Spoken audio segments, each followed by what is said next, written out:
Hello, everybody. Not as much drama as last week, but interesting, I have to say. I am pleased. All right, we got a couple people coming in. I'm going to have my boy Donnie hop on in just a minute. And yeah, I'm ready for bed. So a couple things. One, if you haven't watched the live Big Brother, then don't listen to this. I am going to spoil some information for you, okay? So I'm going to talk about the winner, and I'm talking to you guys and reading the comments at the same time. And y'all, I have to tell you, it's just been really fun to watch Big Brother as just like as a fan, you know. I love watching it. I love analyzing it, but also it's just really, this is the first season that I've ever watched it that I can actually not freak out and like, it's chill. I'm not having anxiety. I'm laughing at it. I'm enjoying the process. No sound. Y'all hear that, Mom? All right, let me come back on here in just a minute. Can you guys hear me?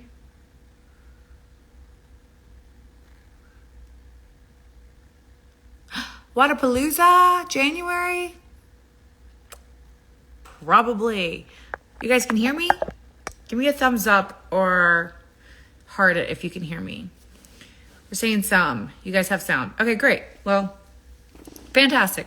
So one person asked me, I would love to go to Wadapalooza again in January. Yes, I will probably go. I'm just down the street.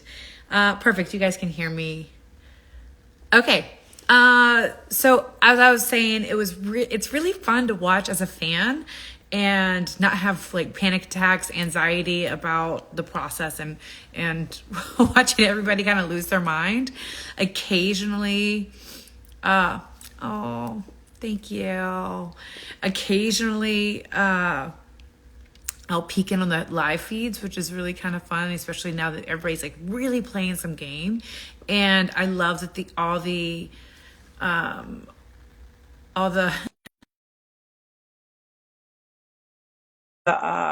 sorry, I'm just bringing my boy Donnie on. All the alliances are getting kind of jumbled. That's the thing about the alliances. You bring your friends on, and then like you have friends of friends, and then suddenly you have too many people in the alliance, and you can't save the whole house. Okay, so this one, I have to say, like this week was not as drama as last week. And can I just go ahead and say, like, Joseph, I'm sure he's a great person. Not wonderful to watch. He wasn't like, great. He wasn't great. As soon as she gets her cry face on, I cringe a little, just because I know that. But at least she's doing something. Everybody welcome my boy Donnie. He's Godfather of Podcasting. He's got some really cool podcasts that just launched last week that are top 10 in Canada, in his nation. He's Canadian. We'll forgive him for that. And Hey, it's okay. We'll protect you. And anyway, he can plug that stuff into you later. But that's a little too personal, Christmas. I'm not plugging anything into anybody. Donnie, you know I go to bed at like 8:30. I put my kid down, sleep. I get up early. But favorite part of this past episode? So first of all, I think I don't know if you watched Joseph's eviction interview with Julie just now. Yeah, I did. She said, and I didn't hear this previously, she said he had compared himself to Dr. Will. He did. I think Is this coming out of his mind? He's like, I'm going to let everybody else win. The problem with that is that when he actually tries to win, he doesn't win. So you can't just say I'm the greatest of all time because I just didn't try. No. But the thing is, like, no. Dr. Will famously won nothing, right? And one Big Brother, when there was no veto. Think about that for a second. When he played and won, there was no veto. So if your ass is on the block, it's a 50-50, you're going home. No third nominee, no veto, no AI arena, nothing, right? He survives that, wins the show. Then he comes within a hair of winning the All-Star game. Probably could have won, but he set his boy up to win instead without ever winning a competition. And the magic behind that is he is such a ninja level manipulator, Right. right? He's so good socially that even if you hate him, you kind of like him. I know other people like that. We won't go there. But the difference between that and Joseph is that Joseph was just there. Being present doesn't mean you are liked or social game or you have like you can manipulate. There was I didn't witness any conversations that Joseph had that I was like, oh, he's pulling strings. Oh, he's an influence. He's so that's like what you have going on in your head doesn't actually apply to Big Brother in the game. No, and you know what? I mean, it's crazy to me that he would even reference Dr. Will in relation to his own game because he was in a DR interview because they were calling him out for something. I can't remember. It was just recently, and he was continuously comparing himself to Dr. Will. I missed that episode, and that's insane. So it was really funny. What? Here's the thing. Dr. Will, for all of his faults, and I'm sure you've met the guy, he's charming as fuck. Like the guy is just flat out charming. You might want to punch him in the face, but at the same time you're like, I could hug this guy. Like he really messes with your head that way. And I don't think Joseph was disliked. Because if you watch his goodbye messages, they all seem to like the guy. Yeah, but he's like wallpaper. He's just there. In the game. Yeah. He's not, oh my gosh. Comparing himself to Dr. Will is next. Yeah. He was basically saying he's like a master manipulator and bro. I mean, somebody else said it. I mean, listen, people just don't know how challenging it is to be in that house, and you get inside your head so much. Like you have like you're in there, and there's a lot of different rooms, and you're just like you're living a life inside your own head, and then you're playing this game, and then you get super paranoid. There's a lot going on all fronts, but you still have to actually have conversations and play the game. And yeah. I just see him. There's a couple floaters, in my opinion. They got one out tonight. Should with apologies to Rachel Riley, should the floaters grab a life vest? Get your life vest, floaters. I don't know, because this is a different. I feel like this season is a little different with like. I don't know. I think they're letting the floaters happen, but this house got out some pretty heavy people to begin with. Who are you seeing right now as a true floater? Because no one's jumping out at me as like to me, a floater is someone who's not really aligned with anyone, not really playing the game. They're just kind of coasting. Who are you seeing as a floater? I mean, by that definition, I mean, unfortunately, I think Leah's tried to play the game. I don't think she's intentionally being a floater, but nobody wants to play with her. Right. I felt like Chemo had been kind of being protected and just kind of riding Takor's coattails and just really just kind of riding more of like a bandwagon than a floater.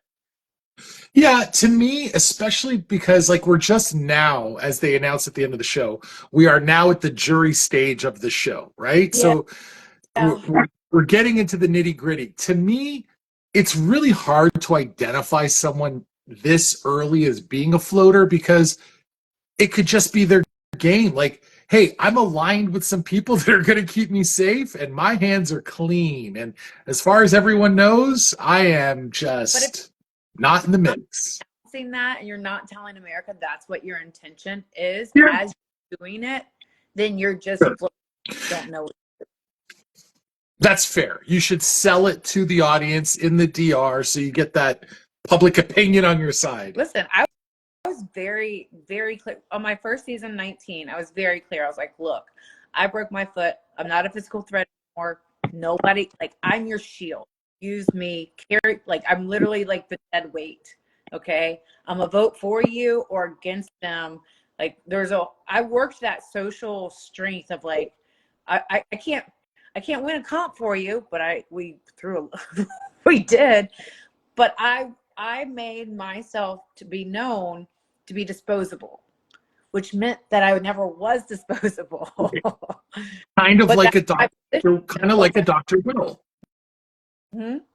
That your gameplay after you got hurt in season 19 was more like Dr. Will than Joseph. Well, thank you. Well, absolutely, because it was all about your tactics. Joseph's. Come on, man. Just because, like, there's, you can't just not do anything and then say you're the next Dr. Will. No, that's asinine. You asked me what was my favorite moment tonight, and my favorite moment is, and I know Angela gets a lot of hate. I'm so tired of her crying and the no tears and the crying. I somehow love her so a little I know, like, I don't want her to leave because at least she's like creating drama. A bit unpredictable. She's a bit of a wild card.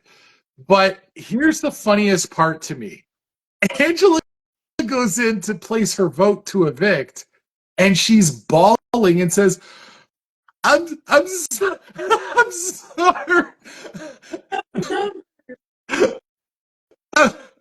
I'm sorry, we didn't have the numbers to keep you, Chemo. I can't keep you. So she votes to evict Chemo. And then Joseph goes out by a 4-3 vote.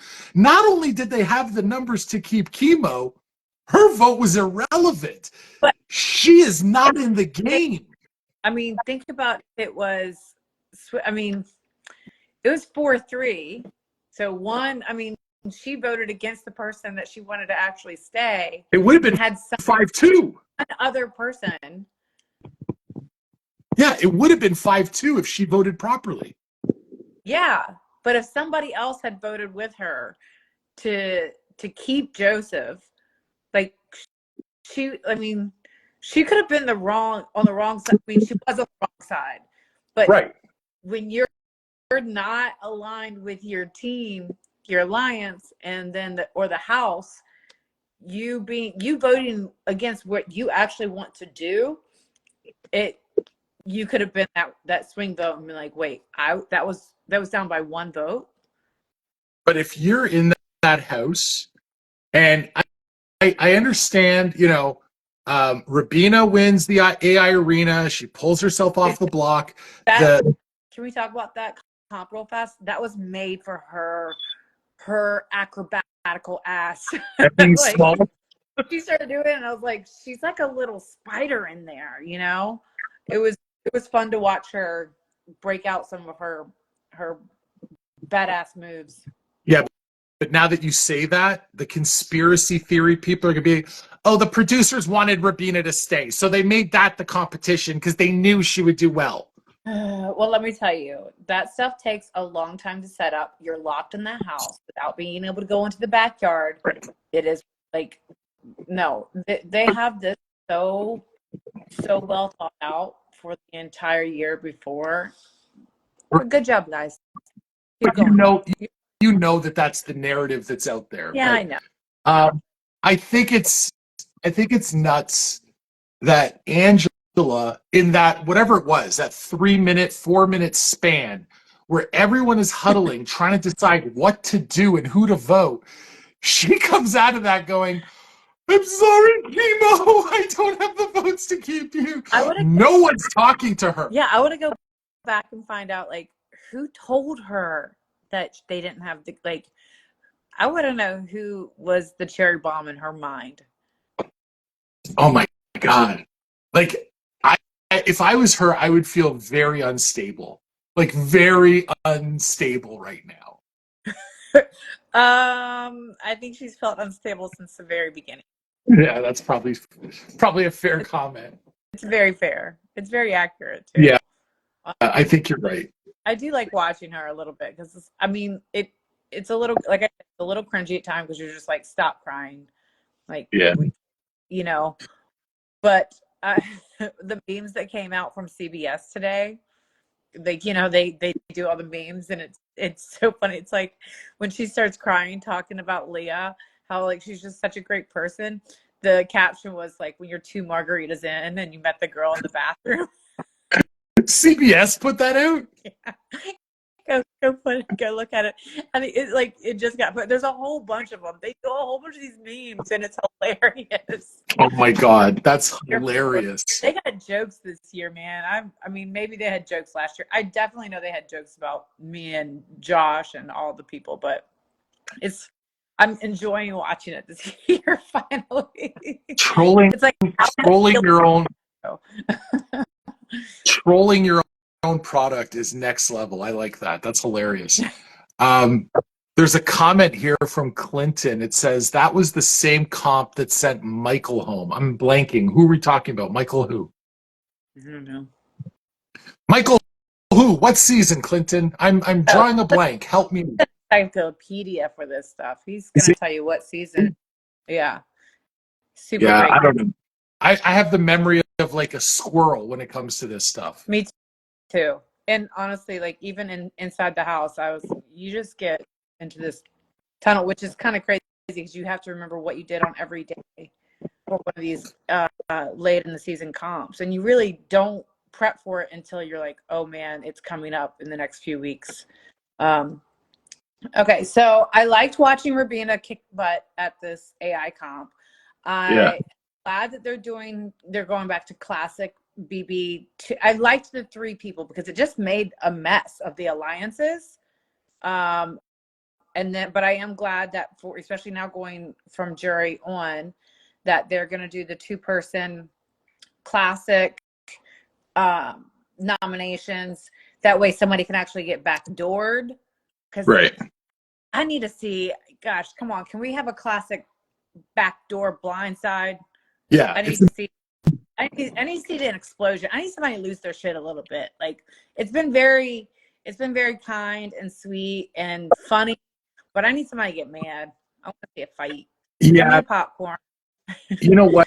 The AI arena and the 3 noms twist. And if you remember on our first episode doing this, I said they're going to get rid of that once they get to jury. Yeah.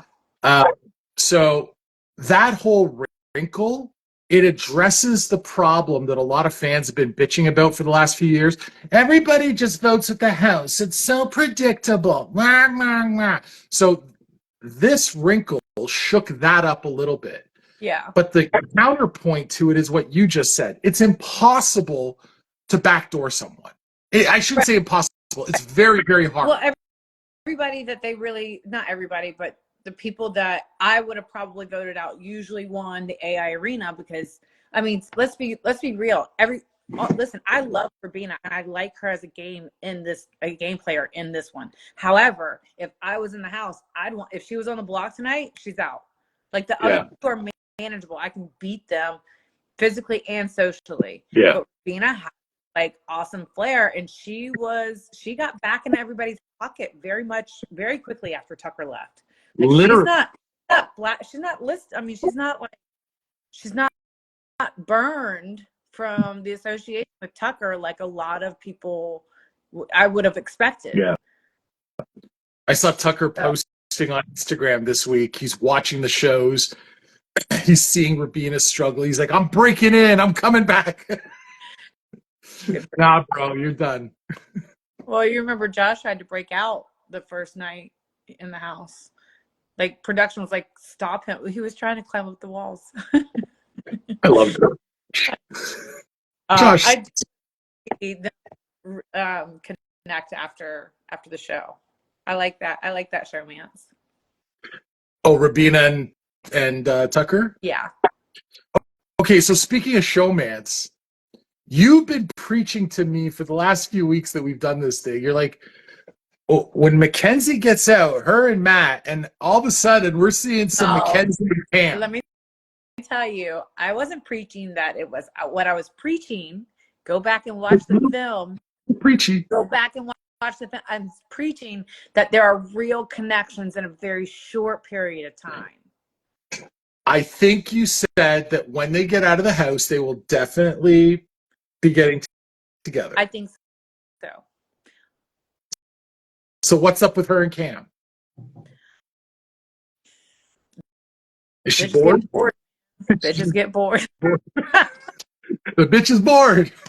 Listen, also, the longer you're in the house with somebody, the more you connect to them. So, I mean, I get that. Cam swoops in, good for him, and good for her. But Don't get evicted. Yeah, the problem is that little flirtmance is making Chelsea feel some kind of way. I know. That's been going on for a while, though. Chelsea, yeah, Cam, like remember that episode where they had everybody was like, oh, and then, but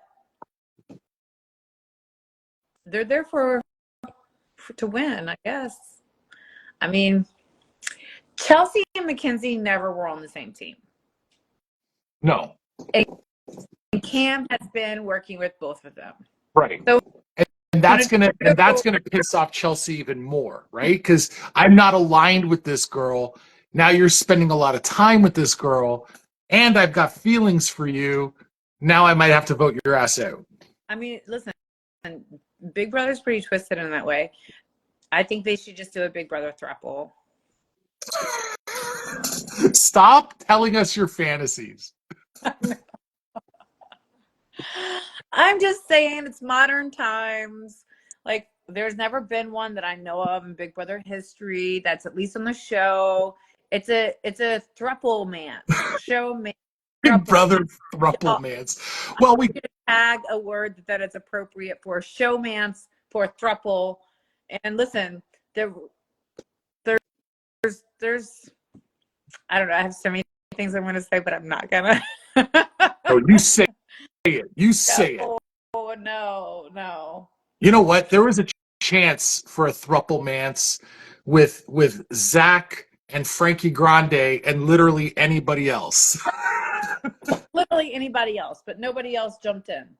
Right. That's the thing. Is like there was a chance for me and Elena to have a throuple, but Mark intercepted that and ruined everything. Hold on. Okay, wait. We have to unpack this. If there was an Elena, Mark, Christmas throuple, that means that you're into Mark. No, I said hard pass. He interrupted. Like Elena and him started getting interested, and I was like, "That's a hard pass. Sorry, Elena. I will forfeit you." I know a lot of big meathead guys, but I've never seen a man in my life that looks more like Wreck-It Ralph than Mark. His fists are bigger than his head. Oh, he's got big alligator tears too. I know. I'm not talking smack, guys. It's true. You can go watch our I'm talking smack. I don't give a shit. Cancel me. I don't care. No, one of my favorite things that pop up when me and Mark are sitting there talking, and like, listen, he was super nice to me. He tried to help me, but I don't think he just knew how to play the game. And he just got too involved with Elena and then like didn't play the game. But there was like a moment where we were sitting outside, and I was just like, really, I had gone in the house in a very emotional state, and like, you know, things happen, and I was crying. He was like, "You're kind of emotional." I was like, "I'm emotional because I care." Funny, it's true, and I'm not ashamed to cry. I got alligator tears. I mean, if it's going to get you a step closer to $750,000, you'll see my ass cry like crazy. Yeah, I feel like you would be kind of more like an Angela, crying all the time. How dare you? How dare you? It would just Friendship be awkward. over. It would just be be awkward seeing a 7-foot tall man crying around the I house. Oh wait, I can't did. believe. Wow. So the second most erroneous thing we heard tonight was Joseph being compared to Dr. Will. You've now compared me to Angela. And Mark. We might fight. You and I might fight. Well, you live in Canada, so you don't know how to. Have you ever watched hockey or like literally every good UFC fighter? No, okay, let me clarify, guys. I'm just picking on them. I had one of those mini Coca-Cola, cherry Coca-Colas, and they make me kind of crazy. This is Christmas. A sip of Coca-Cola and she's drunk. Kind of. I had it when I started watching the show because I was like, I'm tired. I'm trying to stay up. I'm like, my sister left them here when she was visiting, and I was like, oh, I'm gonna drink a little baby Coca-Cola. What's it gonna do? It apparently mean. I'm gonna do my crazy eyes. Crazy eyes. Called me Angela. My God, this is my friend Christmas. My friend. Yeah.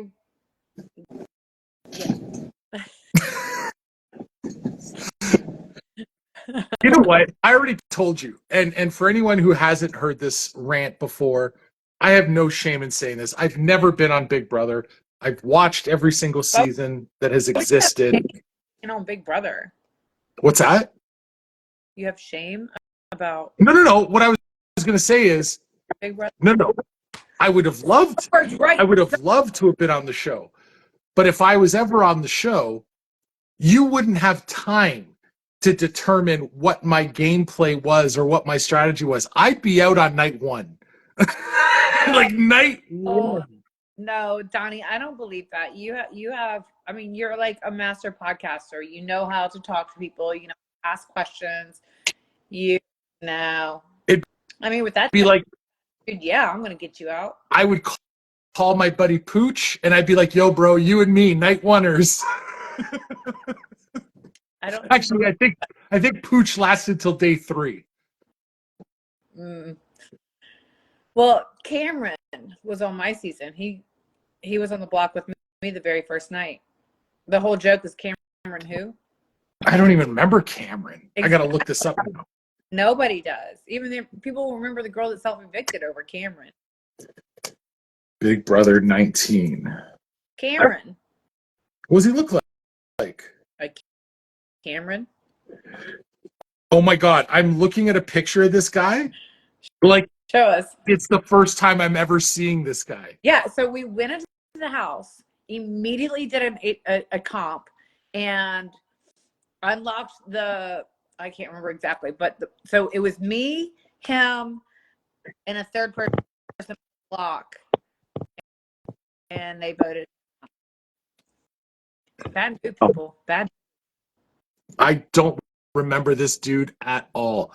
If he would have outlasted you, I could have been doing this broadcast right now with him.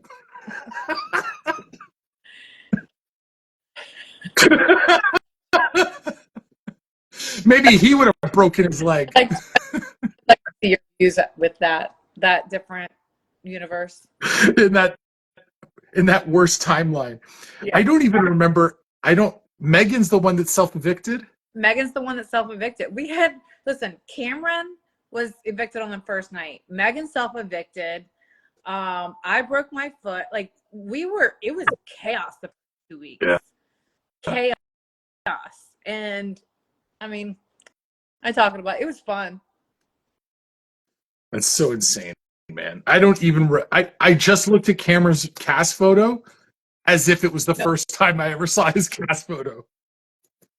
The whole that was an inside joke for the whole cast for the whole summer inside the house. They'd be like, Cameron who? Okay, so tell me this.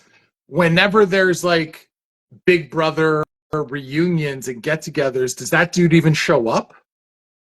Dude, I don't even get an invite. How's he gonna show up? That's not true. You just don't want to go to shit. No, I don't know. Like I I'm not talking about the stuff. I'm not talking about the stuff CBS does. I'm talking about when folks just get together all the time. yeah. I don't think They're not.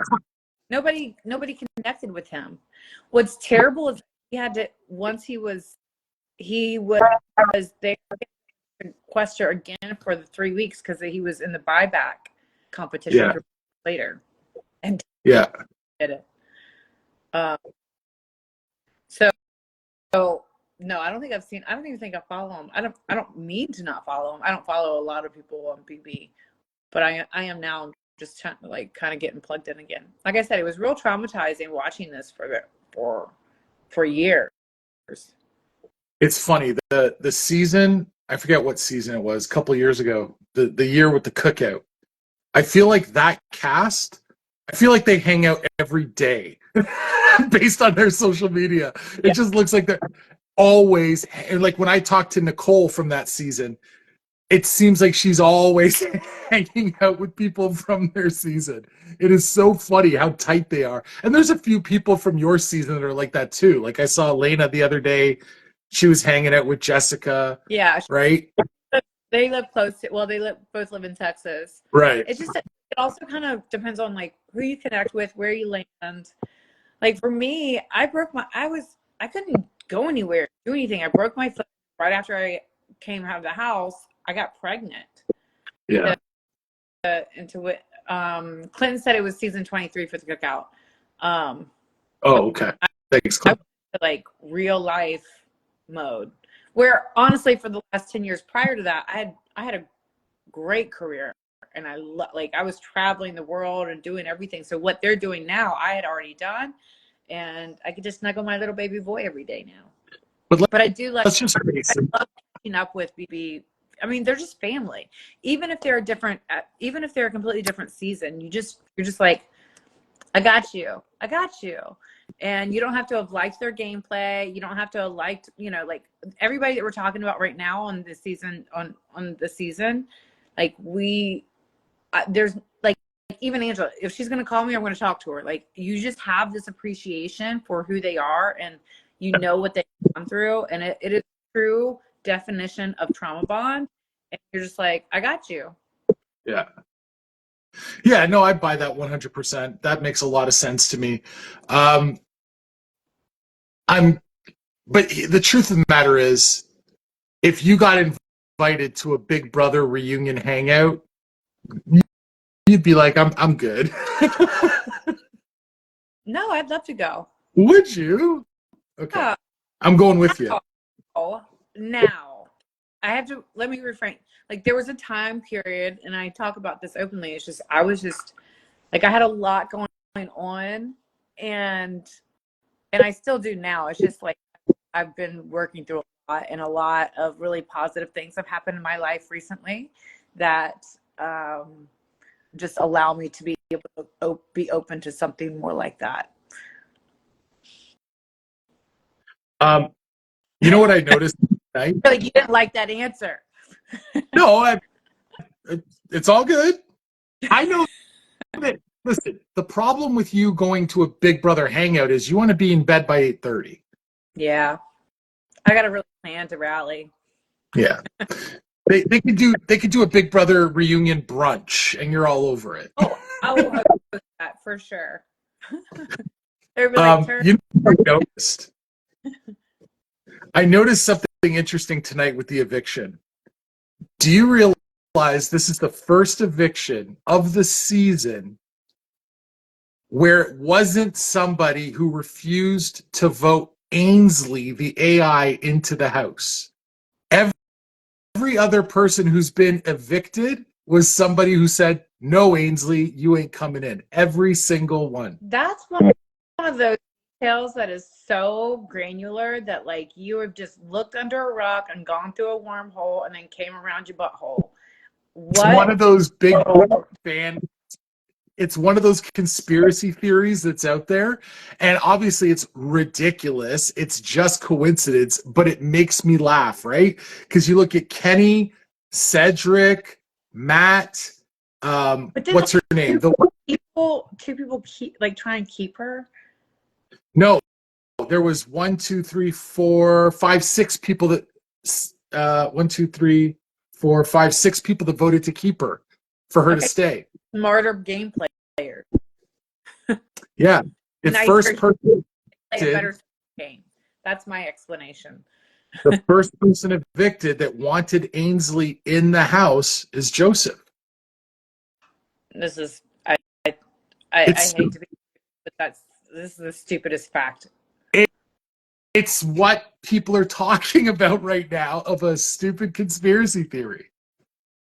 Okay. You know the fans love this dumb stuff. You know that. It makes my brain hurt because You know that emoji? It's the emoji with the line for a face. With the line for a smile.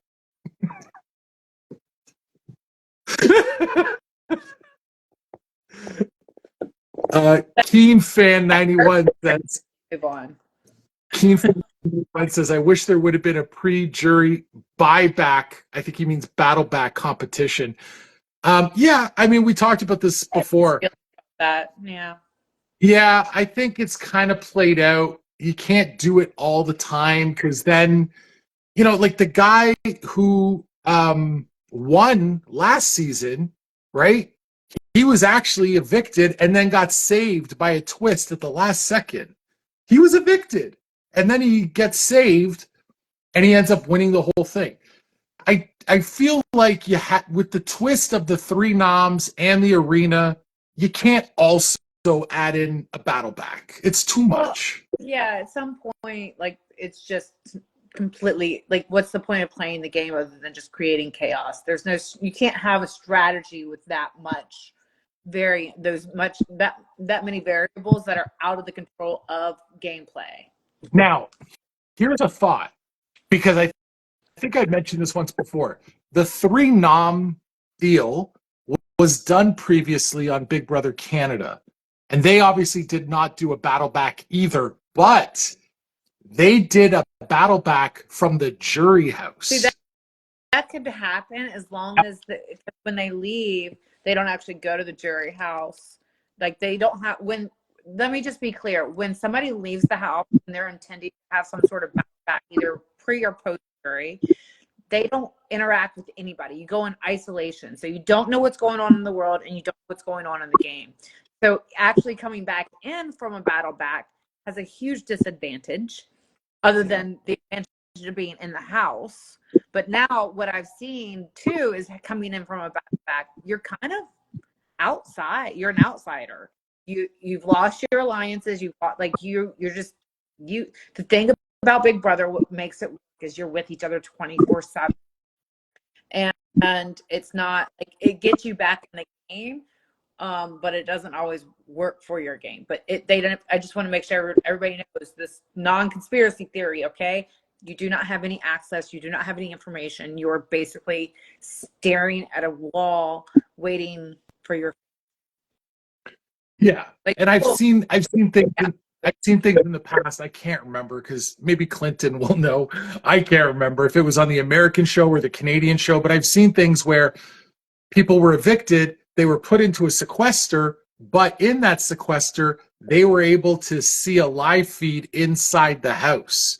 So they were able to spy on people. And then when they get to go back in, now they have more information and they wrecked shit. I think that was on the Canadian show. That sounds amazing. I think they did something similar with the girl that was a robot. Yeah, maybe. I can't remember, man. She was a robot, so she had she physically wasn't in the house, but she was a robot in the house. Somebody will know. This is ringing a bell. Yeah, Sam, BB20. Sam, BB20. About that. Nobody wanted to play with her because she was a freaking robot. Like, how do you connect? It's huge social game. How do you connect with somebody that's literally a robot? She could talk, but her voice even sounded like a robot. So funny.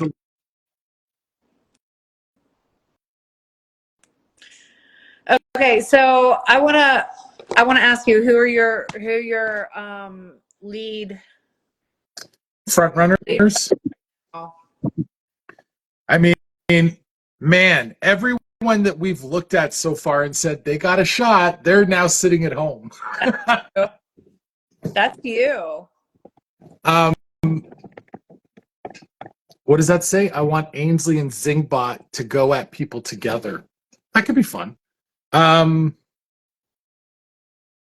think I said last week Chelsea is still a dark horse, but I think this flirtmance that Cam is in is going to fuck up her game. You think it's going to expose her, like, and rattle her? I think she's going to become more focused on getting Mackenzie out than she is on winning the game. And I think that's going to create tension with Cam. The closer Cam gets to Mackenzie, I think that's going to screw up her top alliance, and that's going to hurt her. I think that she's a smart player, and if she can keep her head on straight and her heart in line, I was going to say in a lane, but yeah, in line, I think she's a great player. She's a very good player. She has everybody where she wants them to be, but she's always been on the outs for Mackenzie, and I think that what you're saying could definitely affect it. I'm still a Quinn favorite. Like, I still like watching this guy. This guy has been called out every which way, but he still gets, like, he's still figuring it out. To Core, man, she's subtle. She's subtle. She may be one of the most analytical players that I've seen in recent history. She doesn't say anything unless she has to. Like, she's got her people tight. I want to see what she does after this eviction. Especially since she's not going to be aligned with Quinn anymore. You know what's crazy? Angela is becoming a front runner. I know it sounds insane. I told you, the crazy ones that you need to get out early, they somehow, and somebody used their veto. She's got 2 people to use a veto in her twice. Like, twice. Yeah. I honestly think for someone who's so disliked and so annoying, she's built enough emotional currency in that house that people are looking out for her. I don't know if it's emotional currency over her just not being a target anymore. Maybe. And people playing harder with other people and saying, I'm not worried about her. I think that's part of it. He said it best. He's like, are we going to let her just float through and then she's sitting in second place seat? I think a big part of it is what you just said. I think it's people seeing her as a shield and seeing her as not a threat. But if you watch some of the live feed stuff, she's bonding with some of these young kids and they're looking at her like Mama Angela, you know? And the veto on her, and but also, like, at this point, she's starting to stabilize. At this point, she's starting to stabilize emotionally a little bit, like, and she's not as loudly reactive. There we go. And she's understanding to keep her mouth shut. What I liked is that whole conversation she had with herself about, like, I did do things. I did call them names. I was like, that's really cute accountability. And for the outliers like Leah, Mackenzie, I think that I don't know if Quinn will be, and she's making, you can't kick everybody out of your group and expect the people that got kicked out not to form their alliance. Somebody just sent me a DM and it says, if you say that Angela's going to win, I believe you, because you said that Tucker would be out before jury. Apparently I said that. I don't remember saying that. Apparently I said that. Okay. I don't remember anything. I don't even remember what I say. I know. It's shit. All right. So who's your favorite? I think right now, the person who I think has the total package and can really be a threat there's 2. I think it's T-Core and I think it's Mackenzie. I think Mackenzie's biggest problem is going to be whatever is going on with Cam. That has potential to be drama. Angela's becoming sneaky, man. And I'll tell you what, this is this is a fair warning to everybody. In the house right now. What's that? I said you can't list everybody in the house right now. No, I'm not. I'm not. Mackenzie is my odds-on favorite based on her total package, but T-Core is scary. But what I'm going to say is nobody better be in a position where they take Angela to the finals. Because if she is one-on-one with someone in the finals, she's winning. She's winning because she will talk her way into that money. She's a better talker and a better emotional manipulator than anyone else in that house.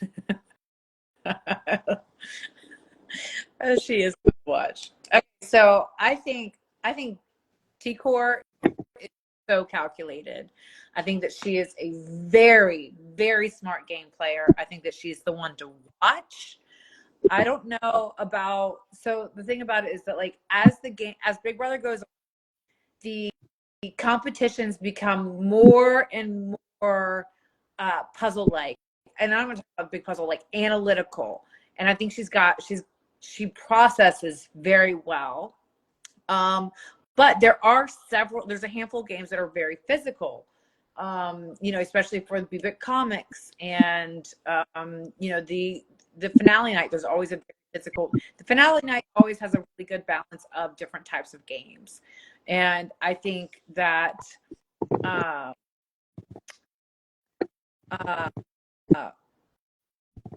McKinney. Sorry, said it. Let's see.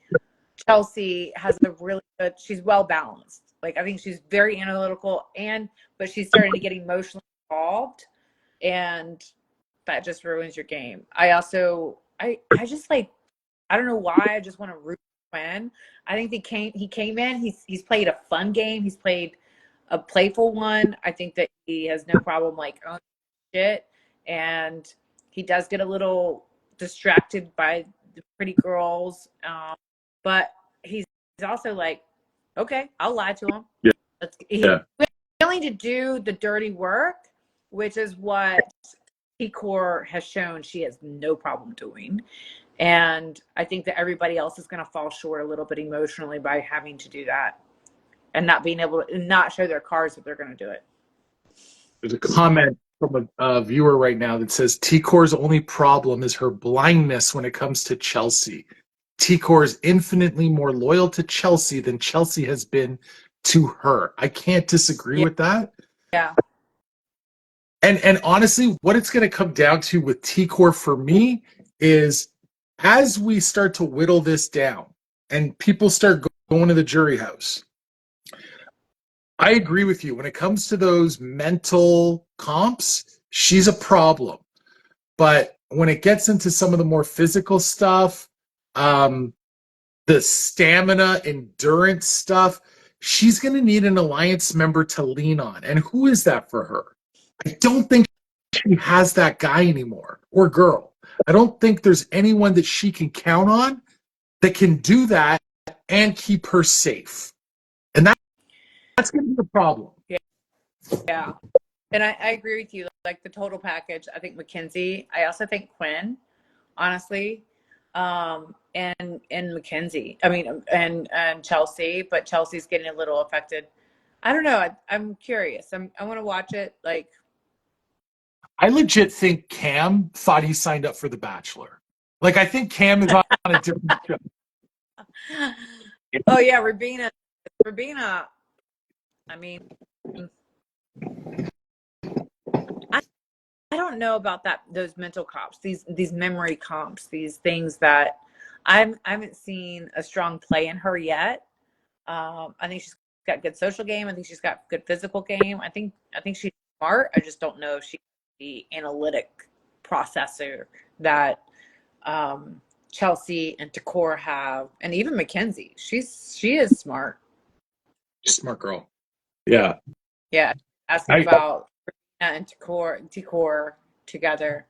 If I was Mackenzie, I would be very careful about this showmance that she has blossoming. If I was her, and she has not been aligned with Chelsea to this point, I would put my arms around Chelsea and say, girl, you like that boy? I am not going to make a move on that boy. Let's win this game. Like, that would be the smart move for her. Mackenzie feels comfortable in game-wise with Chelsea to be able to do that, because, like, it's the smart strategy. She'll go further with Chelsea. Like, don't come at me like that.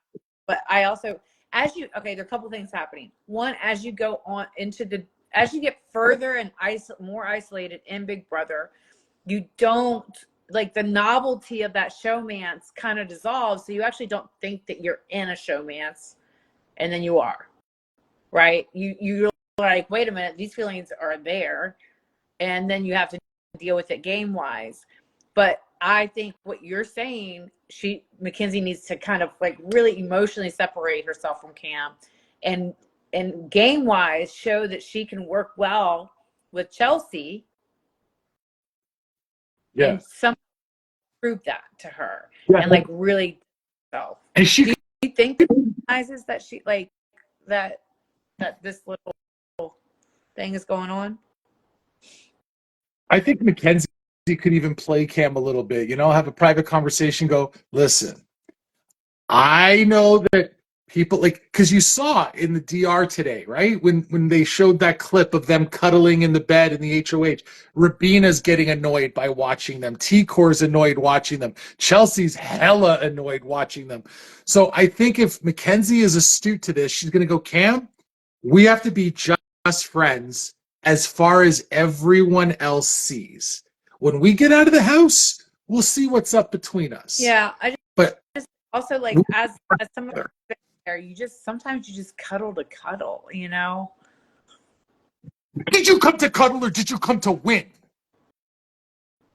Cam came to cuddle. In the Big Brother house. Cam came to cuddle. Cam came to cuddle. Cuddle Cam. Yeah. Hashtag Cam came to cuddle. Oh, Clinton said, Matt, who? I mean, you ain't wrong, Clinton. You ain't wrong. Clinton's never wrong. If Matt's sitting at home watching that, he's like, well, I'm not going to be hollering at her.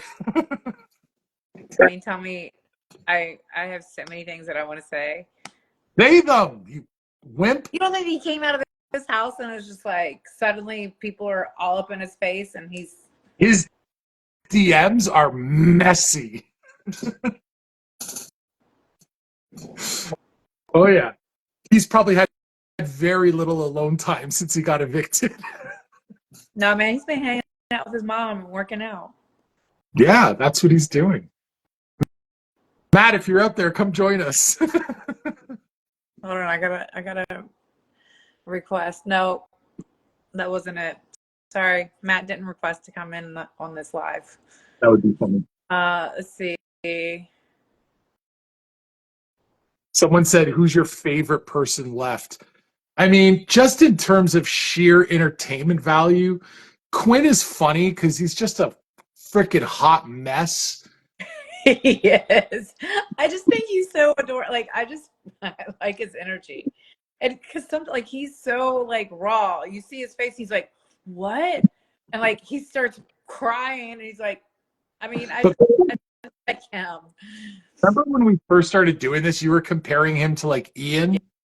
Yeah. He's so not an Ian. No, like, but also I loved Ian too. Like, Ian was just like, like, Ian taught me how to play backgammon.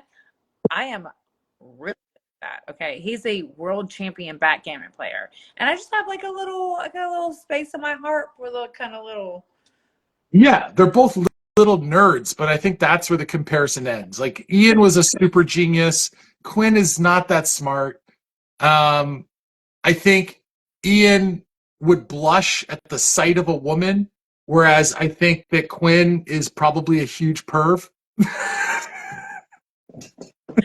But he's a huge perv that would have no idea what to do. Maybe that's a fair statement. I like watching him. I'm just a Quinn fan. Okay, I'm a Quinn fan. My friend Crazy Beth says Rabina can fly under the radar now. Don't think that she's a big target. It's true. Like, her boy's gone. She's dodged it. She did win the AI arena, but like I don't know, she got and yeah, this season is taking big shots. Yeah, I like seeing. I mean, it's just interesting that they're taking out a lot of the heavy competitors' threats. I like this comment. Quinn is more Johnny Mac than Ian. Johnny Mac was just unbridled chaos in the house. And he was such good TV for that. Johnny Mac is one of those guys on that list of Big Brother competitors I can never forget. I liked him so much too. Oh my! I guess I just like little crazy dudes, man. Chaos. I love it. Do you feel? Here's a question for you, Christmas. Do you feel like you would have aligned with Quinn in the game after knowing he's flipped on every alliance every week? I mean, Paul did the same thing. Like he's working whatever works for him. Yeah. And you can't know that ahead of time. So the thing about this is, it's like people's who you see in the very beginning, their character starts to unfold, and then there's always a correction. There, you know, you're seeing it in Angela, you're seeing it in Quinn, you're seeing it in, well, you haven't seen it in T-Court. She hasn't had to correct, but like everybody's like, okay, this is what I was doing, and I need to adjust. So you see it happen a little bit, but everybody ends up doing it. You can't play the same game all the time. And so you just kind of, you got to watch them. That's why everybody's opinion of every house guest changes as the season goes on. Let's see. Christmas, who would you align yourself with in this house? Like in the beginning or right now? Right now. Would it be Lil Elena? No. I give her up. I like her. She's in Miami, so when she comes home, I'll hit her up.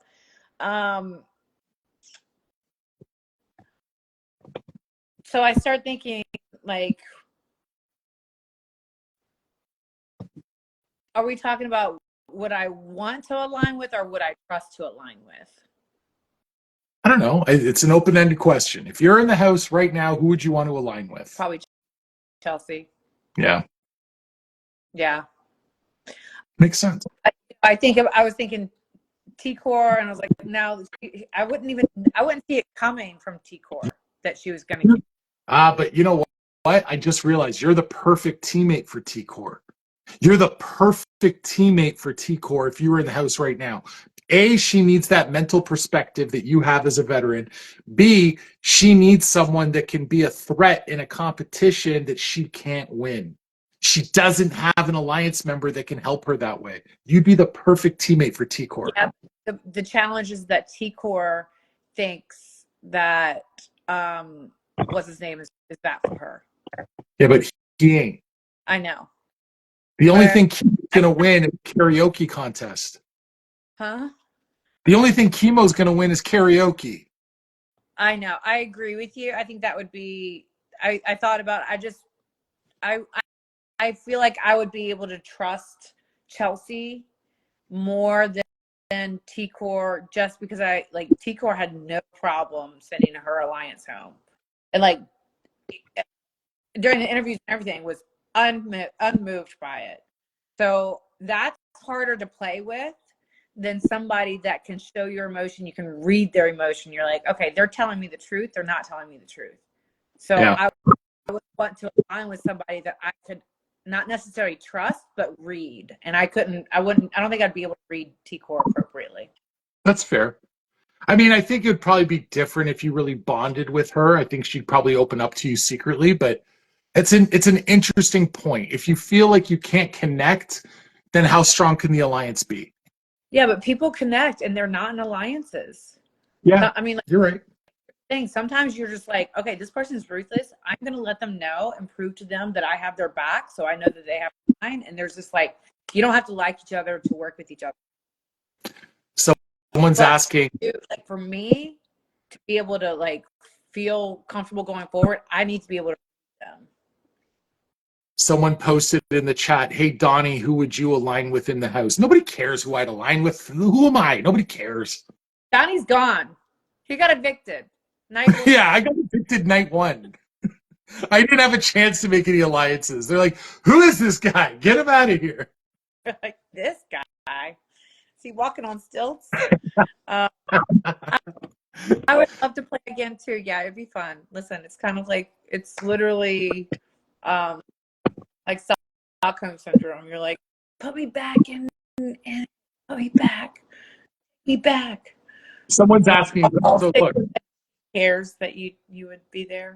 Oh, okay. They're asking. So let me say this then. If I was in the house today, if somehow my big dumbass managed to survive to jury, my focus would be on a whole new alliance. I'd want to pull in Mackenzie, Cam, and Chelsea. I would watch the drama that's potentially going to happen between Chelsea and Mackenzie, and I'd say, no. I need to bring us all together. I'm going to wrap my arms around this trio and say, between all four of us, we have a little bit of everything, and we can be really dangerous. You're the conductor of the throuple. I mean, well, yeah, the foursome. That's our alliance name. We're the foursome. That includes We're you. the interracial foursome. That's our alliance. I don't think Chelsea would go for it. Oh, she would. I can be really charming. I think maybe you already wooed Chelsea. I'd be like, come on, Chelsea. This is your path to victory, girl. That's what's up. See, I'm out on night one. What am I talking about? I don't know. I'd have to see your other game first. Yeah, well. All right, my phone's gonna die. It's double digits for me. Did it charge? No. Oh, it is so far past Christmas's bedtime. Oh my God. I just want you guys watching right now to know how much I love you guys, because I do not stay up. Even when on All Stars, I was like, I'm going to bed at midnight. Like before midnight, I'd go to bed because I got up before everybody else. So yeah, I gotta go to bed. I am to bed. So if anyone out there wants to follow me, feel free. Follow me. You can see all the crap that I have going on, and then you can be reminded the next time Christmas and I decide to do this and yell at each other when she calls me Angela. Also, somebody said we're overlooking Mackenzie. We're not overlooking Mackenzie. Mackenzie is we said this multiple times. She's the full package deal. I said to win. How are we overlooking her? I don't know. She's incredible. Like, she's a full package deal. She's Kelly Kapowski. All right. I don't have a fun word to say to go to bed. So all right. Next week I'll see you. Okay, girl. Watch. I want to see it get stirred up. Come on. All going to depend on who wins the HOH. Drama. Yeah. Huh? The drama will depend on. It's the most important HOH of the season. Whoever. So just listen. Whoever wins tonight is guaranteed jury. They're all jury. Ah, shit, man. I forgot. I always like that last bit where they're like, "This is now you're guaranteed to go to jury." I know they didn't promote that last week. Here, I don't know. I gotta go to bed. My brain's. I'm shutting down. that cherry Coke is worn off. Yeah. See the difference? I'm nicer. Yeah. I'm tired. I'm cranky. All right, guys. Love you guys. Bye.